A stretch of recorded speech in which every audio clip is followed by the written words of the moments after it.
పరమగీతములు 5వ అధ్యాయము 16వ వచనం. అతని నోరు అతి మధురము, అతని అధికాంక్షనీయుడు. యెరూషలేము కుమార్తెలారా, ఇతడే నా ప్రియుడు, ఇతడే నా ప్రార్థన చేసి.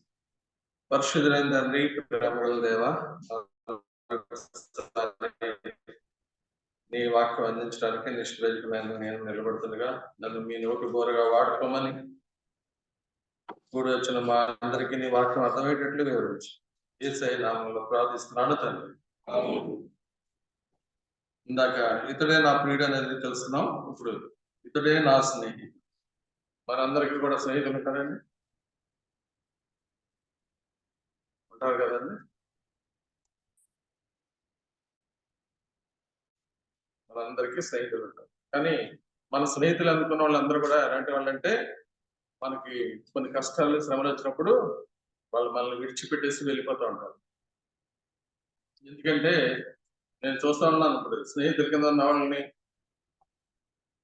అలాగా మనకి మన నాతో కూడా తిరిగి మంచిగా ఉన్నవాళ్ళు, గుంట్లు తవ్విన వాళ్ళు కూడా నాకు తెలుసు. ఎలాంటి పరిస్థితుల్లో ఎలాంటి మనస్తత్వం కలిగిన మనుషులు ఉన్నా నేను చూస్తూ వచ్చాను. బైబిల్ గ్రంథంలో స్నేహితులు ఎక్కువ రాసిన ఆయన ఎవరు చెప్పండి? స్నేహితుల కోసం చెప్పిన ఆయన ఎవరు?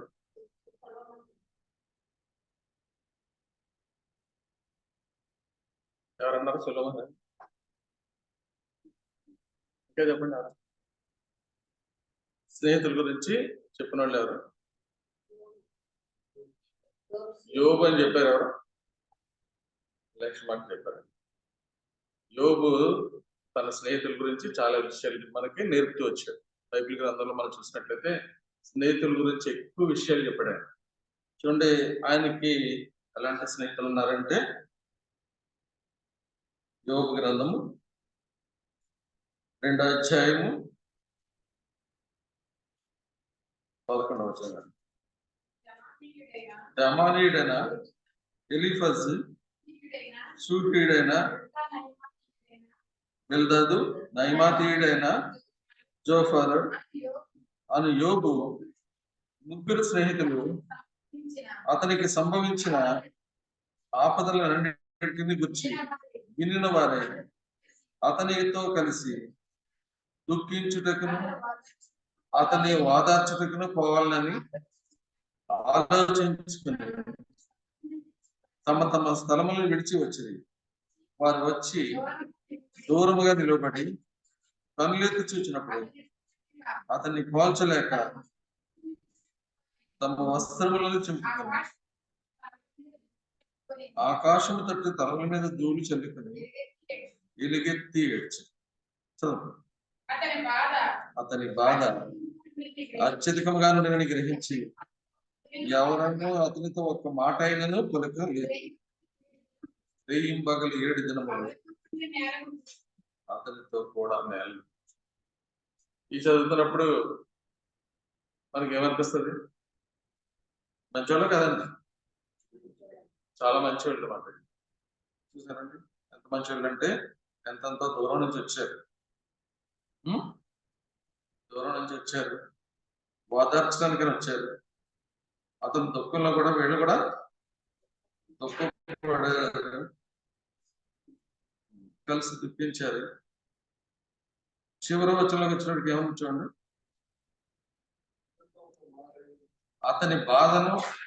అతని బాధ అత్యధికంగా నుండినని గ్రహించి ఎవరన్నా అతనితో ఒక్క మాట అయినను పలికలేదు. రేయింబగలు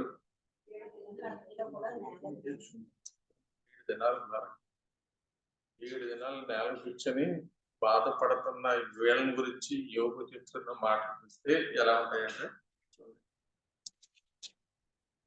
6వ అధ్యాయం 14-15 వచ్చింది. కృంగిపోయిన వాడు సర్వశక్తులకు దేవుని యందు భయభక్తులు మానుకుని స్నేహితుడు వానికి దయచూపదు.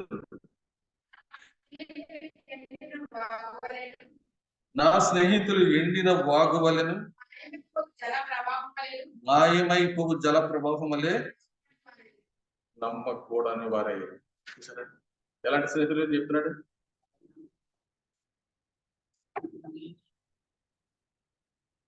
ఎండిన వాగు, ఎండిన వాగులో నీళ్ళు ఉంటాయండి? ఎంత పెద్ద వాగు ఉంటే ఏంటి ప్రయోజనం? అందులో నీళ్లు లేవు.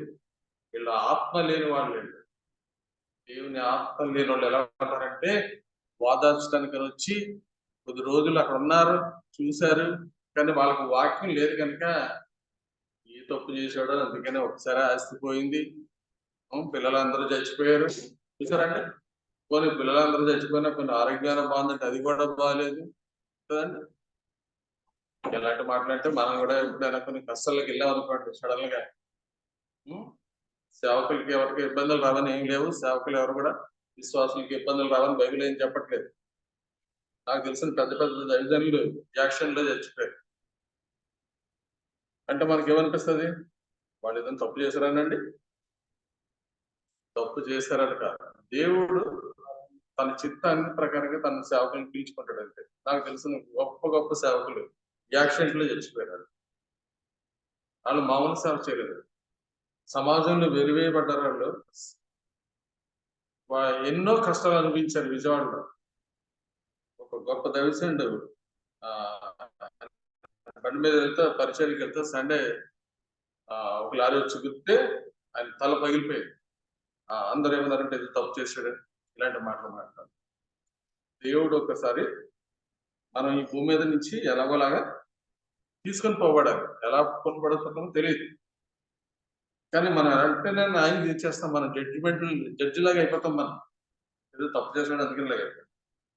ఇప్పుడు వీళ్ళు స్నేహితులు వచ్చారు, వచ్చిన వాళ్ళు మరి అన్ని చూస్తే చాలా బాగున్నట్టు ఉంటది కదండి.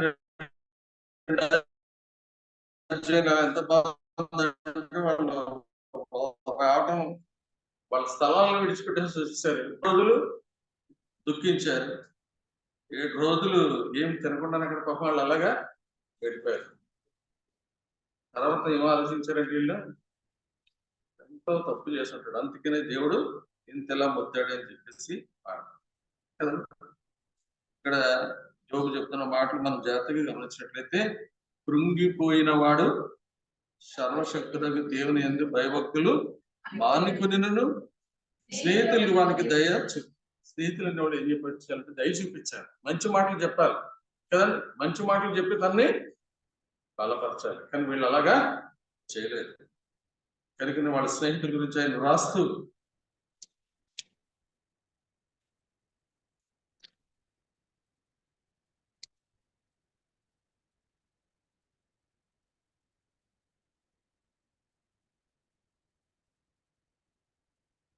ఆయన ఏం చేశారని రాస్తున్నాడు. ఆయన చూడండి 16వ అధ్యాయం 20వ వచనం చదువు.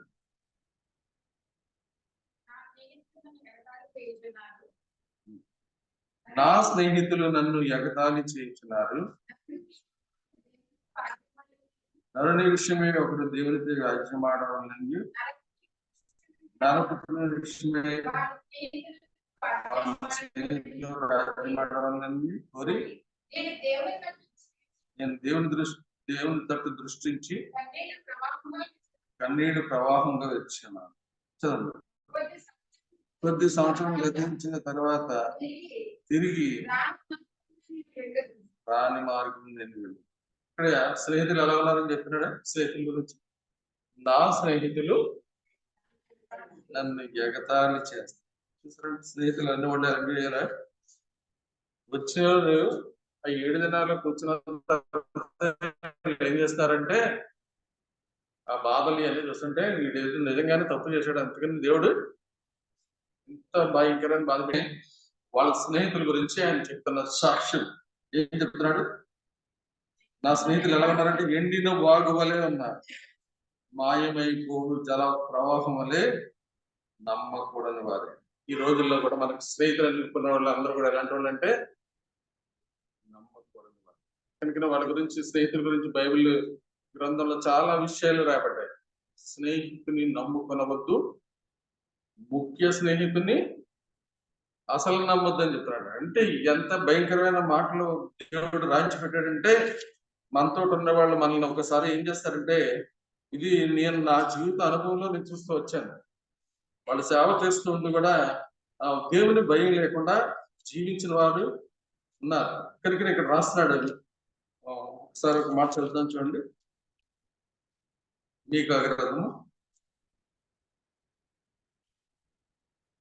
7వ అధ్యాయము 5వ వచనము 6వ వచనం చదువు.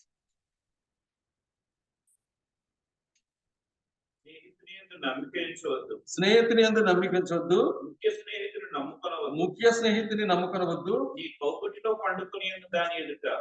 కౌగిటిలో పండుకొని ఉన్న దాని ఎదుట నీ పెదవుల ద్వారమునకు పాపం చూడండి. ఇక్కడ చెప్తున్నాడు, స్నేహితుని యందు నమ్మికించవద్దు. ముఖ్య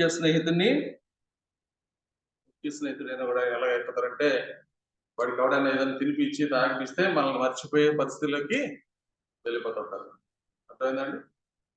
నేను అనుభవపూర్వకంగా చెప్తున్నాను. నా దగ్గర ఉండి నాతో కలిసి ఉండి అవతల వాళ్ళ దగ్గరికి వెళ్ళిపోయిన స్నేహితులు. అందుకని దేవుడు వాక్యం ఏమంటుందంటే, స్నేహితులు ఎలాంటి వాళ్ళు ఉంటారంటే, పేదవాడికి స్నేహితులు ఉంటారండి అమ్మా? పేదవాళ్ళకి స్నేహితులు ఉంటారా? తక్కువ. అది ఉండటం చాలా తక్కువ. పేదవాళ్ళతో స్నేహం చేయడం చాలా మంది చేయరు, ఇష్టపడరు. ఎందుకంటే రేపొద్దున మళ్ళీ వచ్చి మళ్ళీ అప్పు అడుగుతాడేమో అని చెప్పేసి ఏం చేస్తారు, ముందే వాడిని దూరంగా పెట్టేస్తారంట. అది మనిషి జీవితం ఎలాంటిదంటే చాలా దుర్బలమైంది. మనిషి ఎప్పుడు కూడా ఎలా ఉంటాడంటే, నాకు తెలిసిన గొప్ప గొప్ప వాళ్ళు ఆయన ఎక్కడ అప్పు అడుగుతామని చెప్పేసి ముందే నన్ను అప్పు అడిగే వాళ్ళు ఉన్నారు నా దగ్గర. మళ్ళీ వాళ్ళు మామూలు స్థితిలో లేరు, చాలా పెద్ద అంటే వాళ్ళ మనస్తత్వం ఎలాంటిదంటే ఎదుటి వారిని చూసి అసలు తట్టుకోలేరు. కనుకనే దేవుని వాక్యం సామెతల గ్రంథంలో స్నేహితుల గురించి రాసే విషయంలో చాలా ఎక్కువ రాశారు ఆయన. చూడండి, స్నేహితులు ఎలా ఉంటారని రాస్తున్నాడంటే, స్నేహితులు ఎవరికి ఉంటారో ఎవరికి ఉంటారో రాస్తున్నాడు. 19వ అధ్యాయంలో మనం చూసినట్లయితే 4వ వచనం చదవండి. ధనము గలవానికి స్నేహితులు అధికముగా ఉందరు. దరిద్రుడు తన స్నేహితులను పోగొట్టు. కానీ మనం చూస్తున్న స్నేహితుడు అలాంటి స్నేహితుడు కాదు. ఇప్పుడు ఈ సహోదరి చెప్తున్న స్నేహితుడు, ఇతడే నా ప్రియుడు, ఇతడే నా స్నేహితుడు. ఈ స్నేహితుడు ఎలాంటి వాడు అంటే నిజమైన స్నేహితుడు ఎప్పుడు కూడా ఏం చేస్తాడంటే విడివక ప్రేమిస్తుంటాడు. నిజమైన స్నేహితుడి దగ్గర ఉన్న లక్షణాలు ఏంటంటే, నిజమైన స్నేహితుడు ఏం చేస్తాడంట, గాయం చేస్తాడంట. అంటే ఒక వ్యక్తి తప్పు చేస్తే ఆ వ్యక్తికి తప్పు చేస్తున్నావు సరి చేసుకోమని చెప్తాడు నిజమైన స్నేహితుడు. కనుకనే ఇక్కడ మనం చూసినట్లయితే యోగ దగ్గరికి వచ్చిన స్నేహితులు ఎలాంటి స్నేహితులు అని చెప్పి మనం చూసినట్లయితే ఇక్కడ చూస్తున్నాం, వాళ్ళు ఎగతాళి చేసే స్నేహితులుగా ఉన్నారు. ఇంకోగా మనం చూసినట్లయితే యోగుని అసహించుకునే వారిగా ఉన్నారు. చూడండి ఏం చేస్తారంటే, యోగుని 19వ అధ్యాయంలో రాస్తున్నాడు. 19వ అధ్యాయము 14వ వచనం చదవండి. నా బంధువులు నా యొద్దకు రాకున్నారు, నా ప్రాణ స్నేహితులు నన్ను మర్చిపోయి ఉన్నారు. 19వ వచనం కూడా చదవండి. నా ప్రాణ స్నేహితులందరికీ నేను అసహ్యుడనైతే. మనుషులు ఎలా ఉంటారంటే, మనిషికి ఏదైనా కష్టం వస్తే వాళ్ళు విడిచిపెట్టేస్తూ ఉంటారు. కనుకనే వీళ్ళ గురించి ఏం రాస్తున్నాడంటే, ఎండిన వాగులాగా ఉన్నారని చెప్తున్నాడు. బావి వైపు జల ప్రవాహం వల్లే ఉన్నారని చెప్తున్నాడు. ఇంకేం చెప్తున్నాడండి, ఎగతాళి చేసే స్నేహితులుగా ఉన్నారు, మర్చిపోయే స్నేహితులుగా ఉన్నారు. ఇంకా మనం చూసినట్టయితే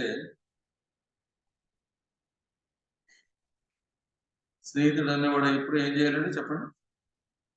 ఎవరన్నా బాగోపోతే దయ చూపించాలి, జాలి పడాలి. 21వ వచనం ఏం చెప్తున్నాడు? 19:21లో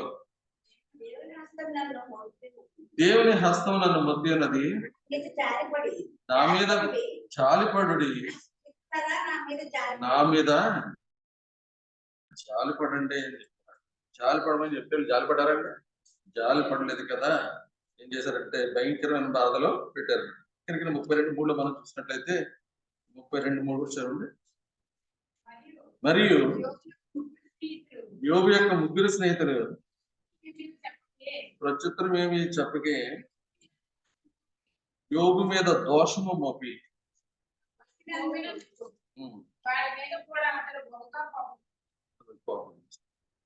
ఎందుకంటే పాపం తన బాధలో ఉన్నప్పుడు వాళ్ళు ఏం చేయాలి? దోషాలు మోపకూడదు తన మీద కదండి.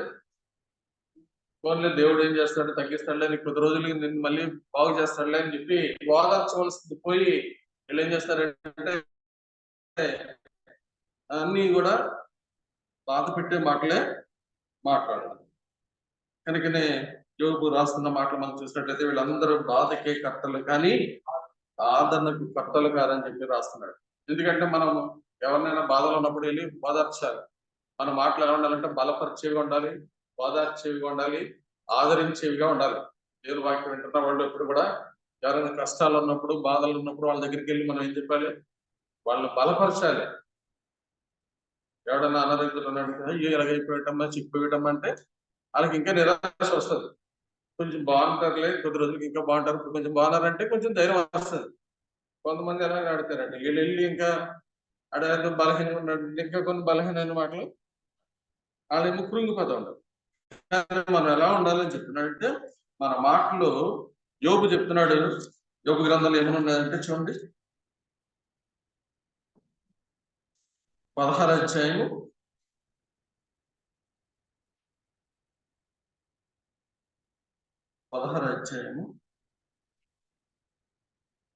5వ వచనం చదవండి. అయినను నేను నా నోటి మాటలతో మిమ్మును బలపరచుదును, నా పెదవుల మాటలు మిమ్మల్ని ఓదార్చి ఆదరించి. కనుక దేవుని బిడ్డల్లో పలకవలసిన మాటలు ఏంటంటే బలపరిచే మాటలు పలకాలి, ఓదార్చే మాటలు పలకాలి, ఆదరించే మాటలు పలకాలి. అవి లేనప్పుడు మనిషి జీవితం చాలా దుర్బలంగా ఉంటది. ఎదుటి వాళ్ళకి ఏమాత్రం కూడా ఉపయోగపడదు. కనుకనే ఈ అధ్యాయంలోనే యోబు చెప్తున్నాడు. ఏమని చెప్తున్నాడంటే 16వ అధ్యాయం 1వ వచనం చదవండి. అందుకు యోబు ఇలాగ ప్రత్యుత్తరం ఇచ్చెను, ఇట్టి మాటలు నేను అనేకములు విన్నాను, మీరందరూ బాధకే కర్తలు గాని ఆదరణకు కర్తలు కాదు. కనుక వీళ్ళ గురించి చెప్తున్నాడు. ఎలాంటి స్నేహితుల గురించి చెప్తున్నాడంటే ఎగతాలు చేయడానికి వచ్చిన వాళ్ళు కనుక మరి ఈ అధ్యాయంలో చెప్తున్నాడు. 20వ వచనంలో మనం చెప్తున్నాం కదండి, ఏమంటున్నాడు? నా స్నేహితులు నన్ను ఎగతాళి చేయించినారు. ఆయన ప్రశ్నలు చూసి ఆయన్ని బలపరచడానికి పోయి, ఓదార్చడానికి పోయి, ఆదరించడానికి పోయి ఏం చేస్తారు? బాధను అధికం చేస్తున్నారు. కనుక దేవుని బిడ్డలమైన మనం ఎప్పుడు కూడా ఇలాంటి స్థితిలో ఉండకూడదు. కనుకనే దేవుని బిడ్డలు అయిన వాళ్ళు ఎప్పుడు కూడా ఎలా ఉంటారంటే యోబు స్నేహితులు ఇలాగ ఉండకూడదు. యోబు స్నేహితులు పనికిమాలిన వారని చెప్పి చూస్తున్నాము. వాళ్ళు ఎలాంటి వారంటే ఎగతాళి చేసేవారని చెప్పి చూస్తున్నాం. వాళ్ళ మాటల వల్ల ఏమీ కూడా ఉపయోగం లేదు. కనుక మనం అలాంటి స్నేహితుల కింద ఉండకూడదు. మన స్నేహితుడు ఎలాంటి వాడని చెప్పి మనం చూసినట్లయితే వాక్యంలో స్నేహితుల గురించి వాక్యం ఏమని రాయబడింది చూడండి. మనం ఎలాంటి స్నేహితులుగా ఉండాలని, మన స్నేహితుడు ఎలాంటి వాడని మనం చూసినట్లయితే యోహాను సువార్త 15వ అధ్యాయము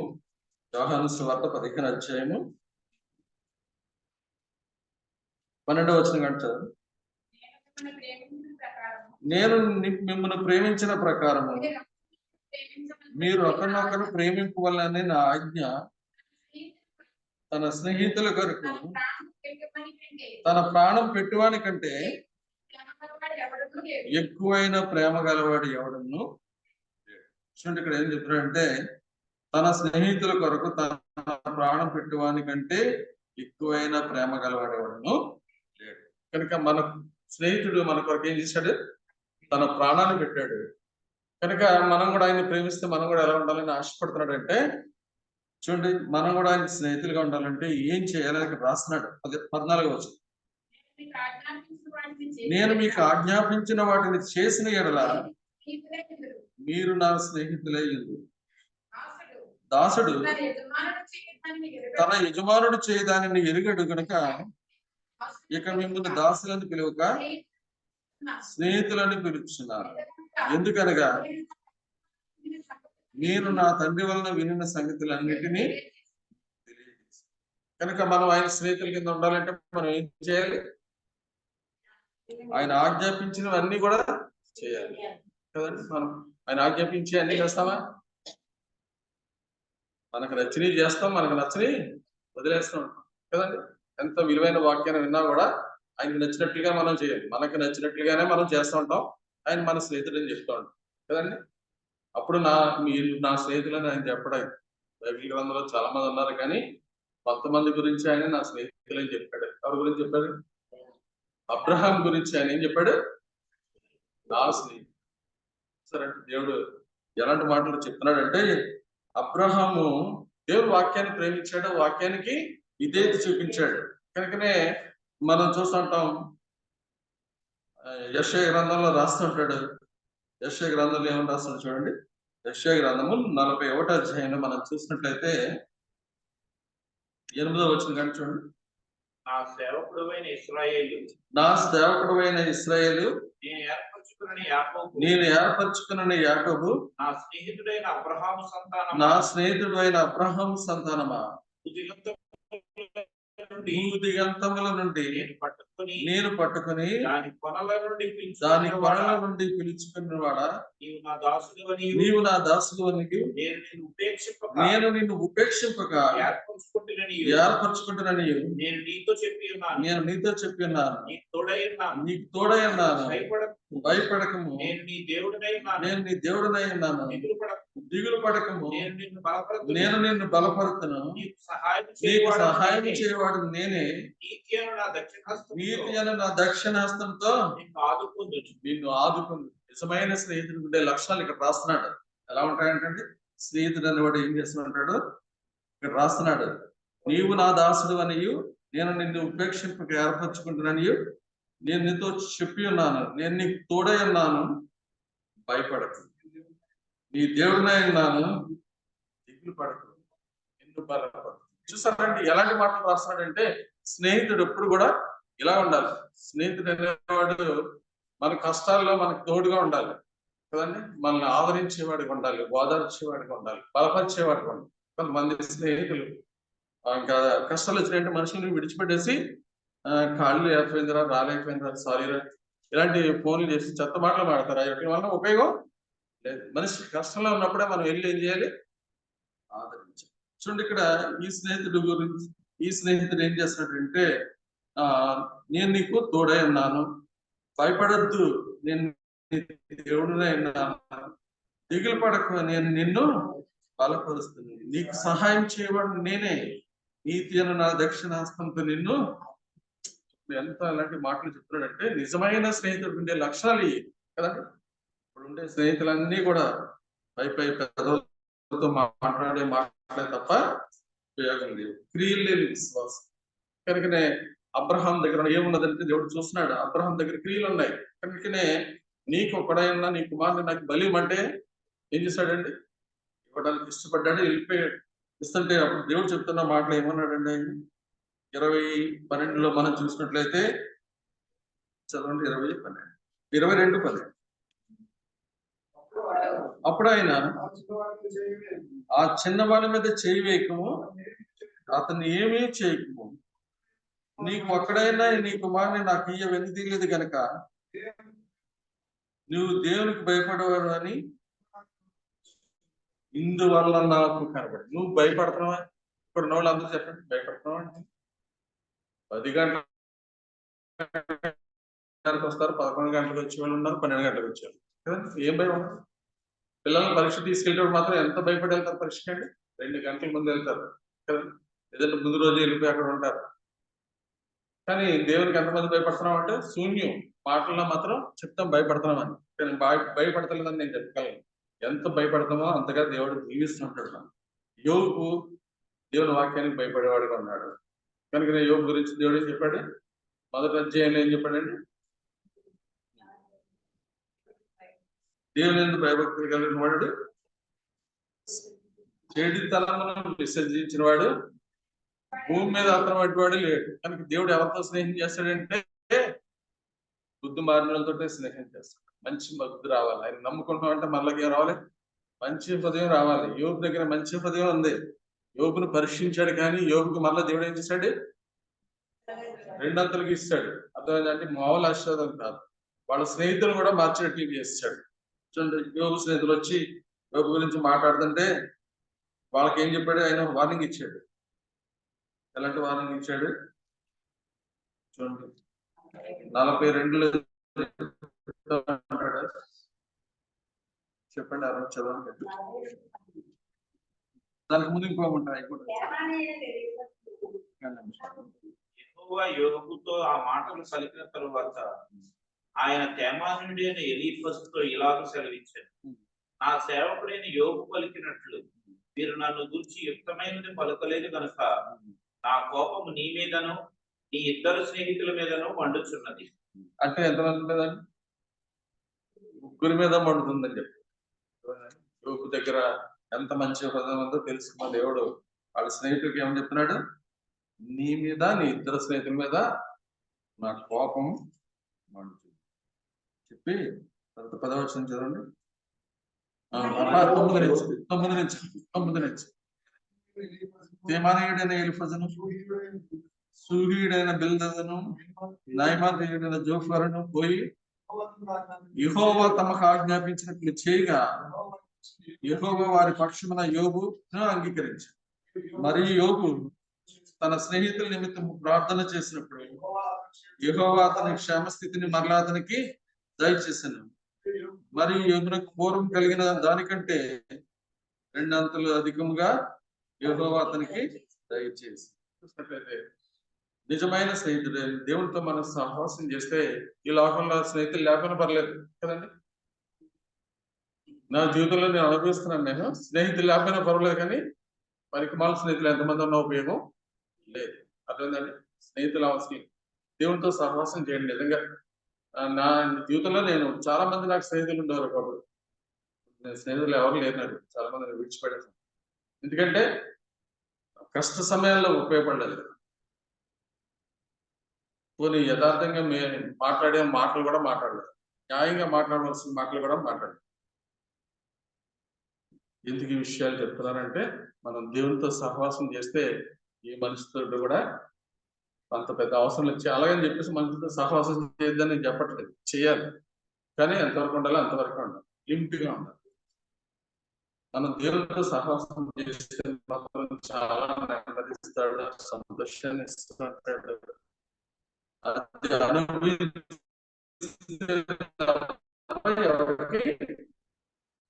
తెలియదు. కనుక ఇప్పుడు నేను చెప్పినాడంటే అబ్రహాం గురించి, అబ్రహాము మనసునే ముందు చూశాడు దేవుడు. చూడండి, ఆదికాండంలో మనం చూస్తుంటాం 18వ అధ్యాయము 17వ వచనం చూసినట్లయితే, అప్పుడు యెహోవా నేను చేయబో కార్యము అబ్రహాముకు దాచదన, అబ్రాహాము నిశ్చయముగా బలము గల గొప్ప జనమగును, అతని మూలముగా భూమిలోని సమస్త జనములు ఆశీర్వదించు. చదవండి. ఎట్లనగా అబ్రాహామును గూర్చి చెప్పినది అతని కలుగు చేయనట్లు తన తర్వాత తన పిల్లలకు తన ఇంటి వారికి నీతి న్యాయములు జరిగించు యెహోవా మార్గములు గైకొనుటకు అతడు ఆజ్ఞాపించనని నేను ఎరిగి ఉన్నాను.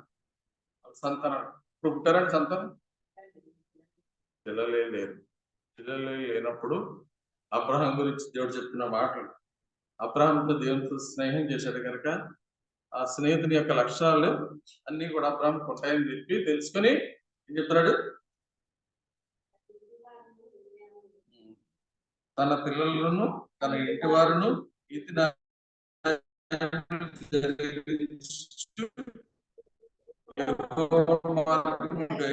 అతడు మనకి ఆజ్ఞాపించి చూస్తే దేవుడు ఎరుగుతున్నాడా? భయపడేవాడు ఉన్నావా? భయపడేదానికి ఉన్నావా? నీ ఇంటి వరకు నువ్వు ఎరుగుతున్నావా? నేను ఆ పిల్లలకి ఎప్పుడో ఎవడు చెప్తాను, మీరు దేవుని కనపరిస్తే దేవుడు మిమ్మల్ని దీవిస్తాడు. మీరు దేవుని కనపరచకపోతే మీకు ఏది ఉండదని చెప్తా ఉంటాను. నన్ను కనపరిచేవాడు నేను కనపరుస్తాను, నన్ను తృణీకరించేవాడు తృణీకరమంతుడని చెప్పి దేవుని వాక్యం. ఎవరు నిన్ను ఏమన్నా ఒకవేళ నీ తప్పు కాకపోయినా నువ్వు క్షమించే చెప్తాను సందీప్కి ఎప్పుడు కూడా. నేను అదే చెప్తాను సందీప్కి, సుష్మాకి చెప్తూ ఉంటాను, ఎవరైనా మిమ్మల్ని గాయపరిచినా మీరు మళ్ళీ తిరిగి వాళ్ళని గాయపరచండి, మీరు సహించండి, దేవుడి ద్వారా మీరు దీవించబడతారు అని చెప్తా ఉంటాను. ఇంతకీ విషయాలు చెప్తానంటే, మనం దేవుడితో సహవాసం చేస్తే మనకు ఆ లక్షణాలు వచ్చేస్తాం. కనుకనే అబ్రహాం గురించి దేవుడు 3 సందర్భాల్లో నా స్నేహితుడిని రాయించి పెట్టాడు. ఇంకోటి చూసినట్లయితే యాకోబు పత్రికలో రాస్తున్నాడు, చూడండి. యాకోబు పత్రికలో ఏమని రాస్తున్నాడంటే, యాకోబు 2వ అధ్యాయము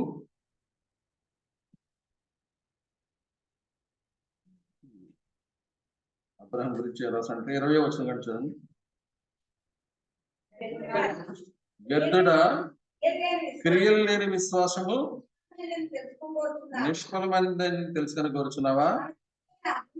మన పితరుడైన అబ్రహాం తన కుమారుడైన ఇస్సాకును బలిపీఠం మీద అర్పించినప్పుడు అతడి క్రియల వలన నీతిమంతుడని తీర్పు పొందలేదా?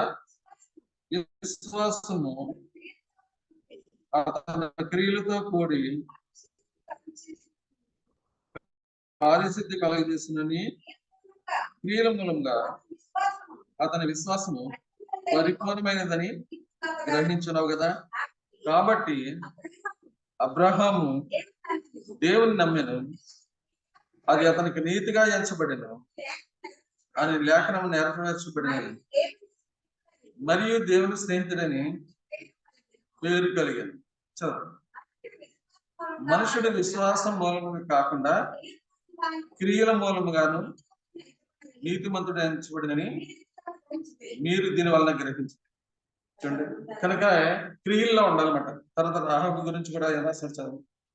అటువలనే రాహాబు వేశ్య కూడా దూతలను చేర్చుకొని వేరే ఒక మార్గమును వారిని వెలుపలికి పంపివేసినప్పుడు క్రియల మూలంగా నీతిమంతురాలని ఎంచబడింది కదా. ప్రాణము లేని శరీరం ఎలాగో ప్రాణం లేని శరీరం ఎలాగ మృతమో అలాగనే క్రియలు లేని విశ్వాసము మృతం. కనుక క్రియలు లేకుండా విశ్వాసం ఉన్నదని చెప్తా ఉంటే అదొకటి ఏమి ఉపయోగం లేదు, క్రియల ద్వారా చేయాలి. క్రియలు లేని విశ్వాసం మృతం అని చెప్పి దేవుని వాక్యం. కనుక అబ్రహాం అంతా కూడా క్రియల ద్వారా చూపించాడు. మనం కూడా క్రియల ద్వారా చూపిస్తేనే మన యొక్క మాటలకు విలువ ఉంటుంది. మన యొక్క ప్రయత్నాలను మనం చేసే అన్నింటిలో కూడా అబ్రహాం ఎలాంటి స్థితిలో ఉన్నాడో మనం చూస్తుంటాం. అబ్రహాంకి అన్ని కూడా చేయబోయేదాన్ని ముందుగానే దేవుడు తెలియదు. అబ్రహాము ఎలా ఉన్నాడంటే క్రియల మూలంగా నీతిమంతుడు. కనుకనే అబ్రహాం గురించి ఏముంటుందంటే 3 వీలు అని చెప్తుంటారు దైవజనులు కొంతమంది. విశ్వాసము, విధేయత, విజ్ఞాపన. అబ్రహాంలో ఏం చూశాడంటే దేవుడు విశ్వాసం చూశాడు, తర్వాత అతనిలో విధేయత చూశాడు, విజ్ఞాపన. కనుకనే అబ్రహాము లోతు తనను విడిచిపెట్టేసి వెళ్ళిపోతే ఏం చేస్తారు, మనలాంటి వాళ్ళు మనతో ఎవరైనా స్నేహం చేసుకోండి, మనల్ని విడిచిపెట్టి వెళ్ళిపోయారు అనుకోండి. ఆడు విడిచిపెడితే ఇంకా ఆడు కూడా మనకి ఎందుకని వదిలేస్తాం. కానీ అబ్రహాం అలాగే విడిచిపెట్టేశాడా? లోతు కొరకు ఏం చేస్తున్నాడు? ఎంత విజ్ఞాపన చేశాడండి. ఎక్కడి నుంచి ఎక్కడికి వెళ్ళిపోయాడు? 50 మంది దగ్గర నుంచి 10 మంది దగ్గరికి వెళ్ళిపోయాడు. సరే, ఎలా తగ్గించుకుంటారు బేరమాడుతారు దేవుని దగ్గర అంటే అంత మంచి హృదయం వాళ్ళకి వచ్చేసింది. ఎందుకు వచ్చేసిందంటే అబ్రహాముకి దేవుని వాక్యం ఒకటే తెలుసు, కలహానికి దూరంగా ఉన్నాడు. ఏం చెప్పాడు లోతుతోటి? మన ఇద్దరము బంధువులము కనుక నా పశువుల కాపులకు నీ పశువుల కాపులకు కలహం ఉండకూడదు. నీవు అక్కడ ఒక మాట చెప్తాడు, ఎవరున్నారు మన మధ్య చెప్తాడు, ఆ దేశం ముందు కనానీయులు పెరిజీలు కాపురం ఉన్నారని చెప్తాడు. చూడండి, అలాంటి మంచి మాట అంటే నీ వలన నా వలన అన్ని జనులు చెడిపోకూడదని చెప్తున్నాడు అక్కడ వాళ్ళకి. అర్థమైందండి? అప్పుడు అబ్రహాము లోతు పశువుల కాపురకు కలహం పెట్టింది. ఆ కాలం అందు కనానీయులు పెరిజీలు ఆ దేశంలో కాపురం. కాబట్టి అబ్రహాము మనం బంధువులం కనుక నాకును నీకును నా పశువుల కాపులకు నీ పశువుల కాపులకు కలహం. ఎవరి గురించి ఆలోచిస్తున్నాడు? అక్కడ ఉన్న అన్యజనుల గురించి ఆలోచిస్తున్నాడు. ఇక్కడ ఎవరున్నారంటే కనానీయులు, పెరిజీలు ఉన్నారు. వాళ్ళ మధ్యలో మనం ఉంటున్నాం. నీకు నాకు దేవుని వాక్యం తెలిసి మన ఇద్దరం దెబ్బలాడుకుంటే నేను బట్టి నన్ను బట్టి దేవుని నామం దూషించబడుతుంది, అవమానానికి గురవుతుంది. కనుక నువ్వు పుట్టటికి వెళ్తే నేను అడుగుతాను, ఎక్కడికి వెళ్తాను? ఏం చేస్తున్నాడు అంటే లోతు తన కనులు ఎత్తి, వాక్యంలో మనం చూస్తుంటాం, తన కనులు ఎత్తి చూశాడంటే చూడండి ఏమంటే అక్కడ వాక్యం, లోతు తన కనులు ఎత్తి యొర్దాను ప్రాంతం అంతటినే చూసారండి. యొర్దాను ప్రాంతం అంతటినే చూసి ఇది చాలా మంచిది, ఇది నేను తీసుకుందాం అని చెప్పేసి తీసుకున్నాను. అసలు తీసుకొచ్చాడు ఎవరు? అబ్రాహాం తీసుకొచ్చాడు లోతుని. కనుక నేను ఈ ప్రాంతానికి వెళ్తాను, నువ్వు ఆ ప్రాంతానికి వెళ్ళమని చెప్పాలి. అలా చెప్పట్లేదండి. అక్కడ కూడా ఆయన తగ్గించుకుని ఏం చేస్తున్నాడు? నీకు ఏది కావాలో తీసుకో, నువ్వు విడిచిపెట్టేస్తుంది దాన్ని నేను తీసుకుంటాను. ఈయన తీసుకున్నది అలాంటిది అంత శ్రేష్టమని మంచిది చేసుకున్నాడు. కానీ పనికిరాని దాన్ని తీసుకున్నాడు ఎవరు? అబ్రహాం. పనికిరాని దాన్ని తీసుకుంటే దేవుడు ఏం చేశాడు? ఆశీర్వదించాడు. నా స్నేహితుడికి పనికిరాని ఉన్నా కూడా నా స్నేహితుడికి నేను తోడుగా ఉంటాను. నా స్నేహితుడికి నేను ఏం చేస్తాను అనుకున్నాడంటే, చూడండి పనికిరాని దాన్ని ఏం చేశాడంటే దేవుడు రాస్తున్నాడు యెషయా గ్రంథంలో. యెషయా గ్రంథము '"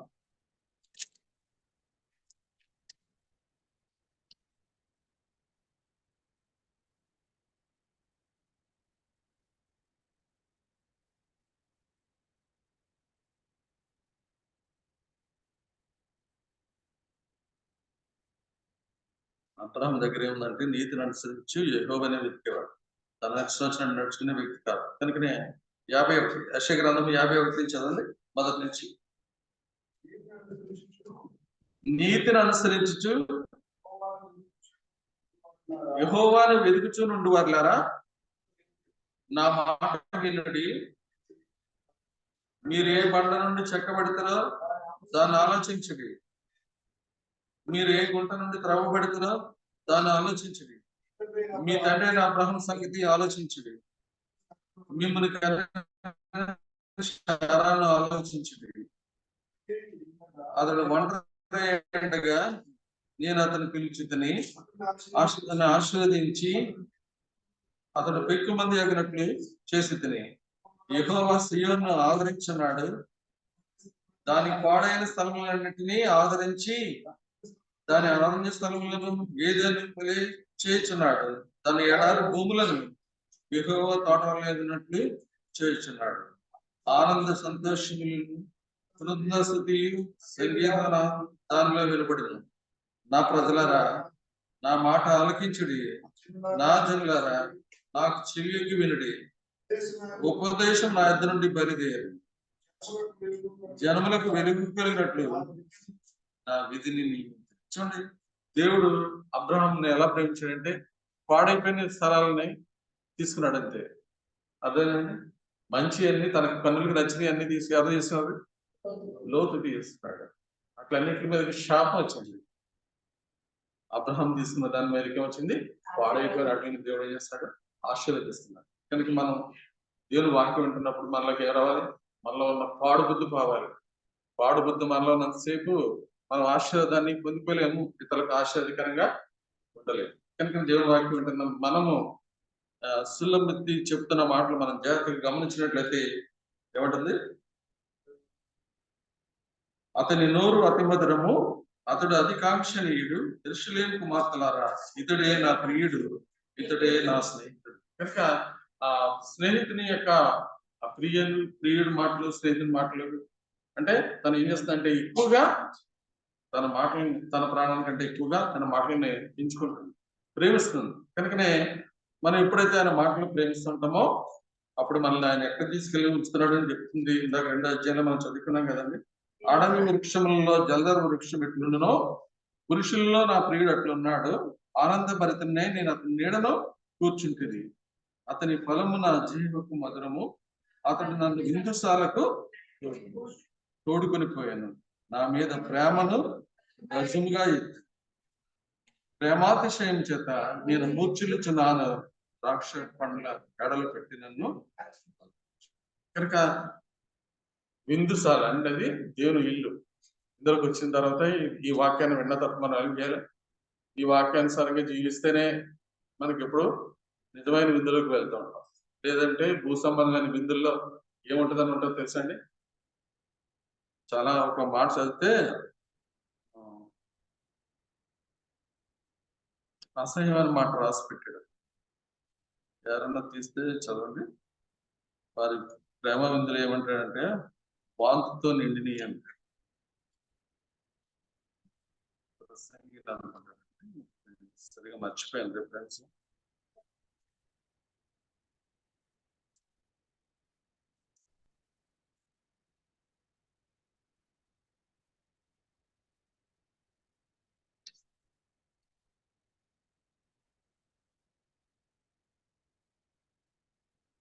ఎవరైనా తీస్తే సహాయం చేయండి. యెషయా గ్రంథంలో కూడా ఇంకా ఉండొచ్చు, మరి లేదు యెషయా గ్రంథంలోనే నాకు అనిపిస్తుంది. ఎడల చేతి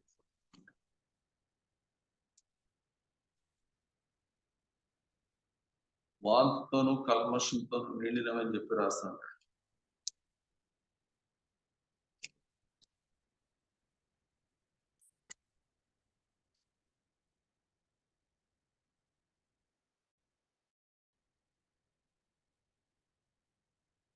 యెషయా గ్రంథము 28వ అధ్యాయము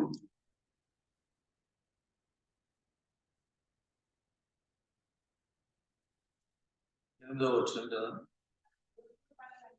వారి భోజనపు బలలని వాంతితోనూ కల్మషములతోనూ నిండినవి, అవి లేని చోటు లేదు. కనుక వాక్యం విని కూడా మనం జీవితం మారకపోతే ఎలా ఉంటుందంటే బెస్ట్ కదండి. ఆయన శరీరం తిని ఆయన రక్తాన్ని తాగకుండా మనం ఆయన వాక్యానుసారంగా జీవించకుండా ఉన్నట్లయితే దానివల్ల ఉపయోగం లేదు. ఇతడే నా ప్రియుడు, ఇతడే నా స్నేహితుడు చెప్పుకోవడం వ్యర్థం. కనుక మన ప్రభువును మనం వెంబడిస్తున్నప్పుడు మన మాటల్లోంచి యథార్థమైన మాటలు వచ్చినప్పుడే ఆయనకి సంతోషం కదండి. ప్రియుడు అన్ని అబద్ధాలు చెప్తున్నాడు అనుకోండి, ప్రియురాలకి ఏమవుతుంది? కోపం వస్తుంది కదండి. వస్తుందా రాదండి? కానీ ఈ ప్రియుడు అలాంటి అబద్ధాలు ఆడేవాడు. కొన్నిసార్లు మనకి వాక్యం వింటున్నప్పుడు ఈ అనుభవించిన వాళ్ళకి తెలుస్తుంటది. అబద్ధాలు ఆడుతున్నాడు మేము భర్త రోజు ఏమొస్తుంది? భార్యకి ప్రేమ వస్తుందండి? అలాగే భార్య రోజు అబద్ధాలు ఆడుతున్నారు, భర్తకి ప్రేమ వస్తుందా? ఎందుకు రాదంటే వాళ్ళ జీవితాలు ఎలా ఉన్నాయంటే మార్పు లేనివిగా ఉన్నాయి. కనుకనే ప్రభువును ఎరిగిన మనము మనలో ఎప్పుడు కూడా ఏం రావాలంటే యథార్థమైన మాటలు రావాలి. రాకపోతే వాళ్ళు నిజమైన స్నేహితులు కాదు కదండి. వాళ్ళు నిజంగా ప్రేమించే వ్యక్తులు కాదు. కనుకనే దేవుడు ఏం చేస్తాడంటే ఒక అవిశ్వాసకి విశ్వాస అయిన భర్తను ఇస్తుంటాడు. అలాగనే కొంతమందికి ఏం చేస్తాడు, ఆపోజిట్ చేస్తుంటాడు. భార్య ఒకవేళ విశ్వాసం అయితే భర్త విశ్వాసం అయినా కూడా మారడానికి ఒక అవకాశం కల్పిస్తుంటాడు. ఇప్పుడు అబిగేలు ఉంది. అబిగేలు భర్త ఎలాంటి మోటువాడు, దుర్మార్గుడు, కఠినుడు, చాలా ఉంటాయి. బహు పనికి మాలాడు అన్నాడు. బహు పనికి మాలాడికి ఎలాంటి భరించాడు? సుబుద్ధి గల భార్య ఇచ్చాడు. ఎంతో మంచిగా చెప్తున్నప్పటికీ నాడు బుద్ధి మార్చుకోలేదు. తర్వాత మీకాలు ఉంటుంది. మీకాలు ఎలాంటిది? గర్వం కదండి. భర్తను ఏం చేస్తుంది? మనసులో హీనపరుస్తుంది. అయినప్పటికీ దావీదు ఎలా ప్రేమించాడు చెప్పండి? మామూలుగా ప్రేమించాడండి? తను చాలా ప్రేమించాడు. అయినప్పటికీ తను ఏం చేయలేదు? వాక్యానికి భయపడే స్త్రీగా జీవితాన్ని గడపలేదు. అందుకని మరణ మగు వరకు పిల్లల్ని కనకుండా దేవుడు చేశాడని చెప్పి రాయబడి. అర్థం దేవుడు అవకాశాలు ఇస్తుంటాడు ప్రతి ఒక్కరికి కూడా. డెవలప్ల ద్వారా అవకాశాలు ఇచ్చినప్పుడు ఏం చేయాలంటే మార్పు చెందాలి. స్నేహితుడు అంటే ముఖ్య స్నేహితులకి మనం ఎలా కనుగొనవచ్చు అని చెప్పేసి చూస్తే ఒకసారి అంట ఒక ఆయన వాళ్ళ పిల్లోడికి పెళ్లి చేయవలసి వచ్చి ఆ నీకు ఎంతమంది స్నేహితులు ఎంతమంది పిలుస్తున్నారు అని అంటే చెప్పాడంట ఒక 100 మంది ఉంటారు డాడీ నాకు నిజమైన స్నేహితులు అన్నాడు. అంటే వాళ్ళందరినీ పిలుచుతా పెళ్లికి అన్నాడు. పిల్లలు అంటే తప్పనిసరిగా పిల్లలు డాడీ అన్నాడు. అయితే ఇప్పుడు తండ్రి ఏమన్నాడంట సరే అయితే ఆ 100 మంది పేర్లు నాకు రాసిచ్చి నేనే కార్డులు అతను నువ్వు పిలుతాలని ఈ పెళ్లికి నువ్వు పిలుచుకోకూడదు నేనే పిల్లలు తండ్రిగా నేను పిలుస్తానంటే 100 మంది పేర్లు రాసిచ్చాడు. రాసిస్తే అప్పుడు తండ్రి ఏం చేశాడంటే అండి ఆ 100 మందికి వాళ్ళ అబ్బాయితో చెప్పాడంట అందరికీ నేను ఫోన్ చేసి చెప్తాను నువ్వేం కంగారు పట్టి అందరూ వస్తారు అని చెప్పి వాళ్ళందరికీ పలానా 28వ తారీఖున ఈ స్నేహితుడు చాలా ఇబ్బందుల్లో ఎదుర్కొన్నాడు మీరు కొంచెం ఆయన ఆదరించడానికి రావాలని చెప్పేసి వాళ్ళందరికీ తెలియజేసాడు. 10 గంటలకల్లా మీరు రాకపోతే తనకి చాలా బాధగా ఉంటుంది మీరు రాకపోతే మీరు రావాలని చెప్పాడండి. రావాలంటే 100 మందిలో 97 మంది రాలేదంటండి. ముగ్గురే వచ్చారండి పెళ్లికి. అర్థమైందండి దేవుడు కూడా మనల్ని అలా పరీక్షించారు. మనల్ని పరీక్షించినప్పుడు మనం కూడా ఎలాంటి వాళ్ళో తెలుస్తుందండి. అర్థమైందండి మనం ఎంత విలువైన వాక్యాన్ని దానికి లోపడుతుంది అనుకోండి మనం కూడా అక్కడికి అలాగే వెళ్తాం. ఎక్కడికి పరలోక రాజ్యానికి.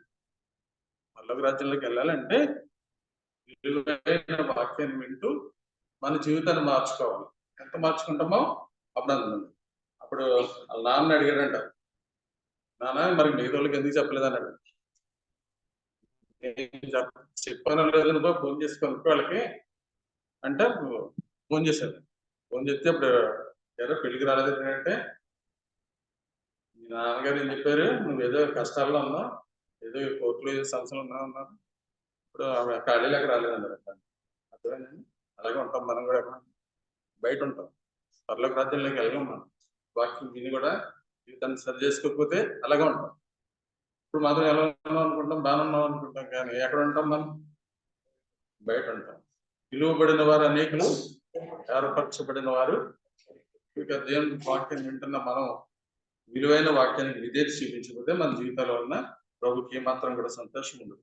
అప్పుడు ఇతడే నా ప్రియుడు ఇతడే నా స్నేహితుడని చెప్పుకోవడానికి అవకాశం ఉంది. కనుక నా అవకాశం ఉండగానే జీవితాన్ని మార్చుకోవడానికి పరిశుద్ధాత్మ దేవుడు సహాయం చేయాలి. దయచేసి అందరూ మోకరించి